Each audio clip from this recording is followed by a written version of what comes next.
Fərhəbun. Ayə sona yetdiyinə görə bu, burada mədd ariz olunacaq. 4 hərəkə miqdarında uzadılacaq. Nun hərfinin altında kəsrə atılır. Nunun üstünə sükun gəlir və nun hərfi aşkar oxunur. Fərhəbun. Fərhəbun şəklində deyib dayanırıq.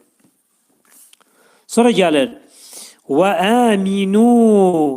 Və əminu. Və dodaqlar demək ki, qönçələnir, deyilməyinə çalışmaq lazımdır. Və əminu. Əlfin üstündə məd var. Bu 2 səs qədər uzatmağı tövsiyə edir.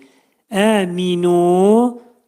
Mi də, nu da ikisi də incə hərflər qrupu, incə samitlər qrupuna aiddir. Nu 2 səs qədər uzadılır. Çünki nun hərfindən sonra təbii mədli hərf olan vav gəlir. Bimə ənzəltu. Bimə. Bimə də mə. İncə samitlər qrupuna aiddir. Mənin üstündə məd var, böyük bir məd var.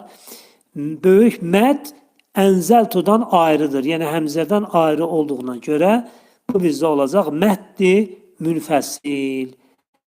Ənzəltuda. Burada nun hərfi ixva olacaq. Burada da yazılıb ixva. Çünki nun hərfi zeyn hərfinə yetişir.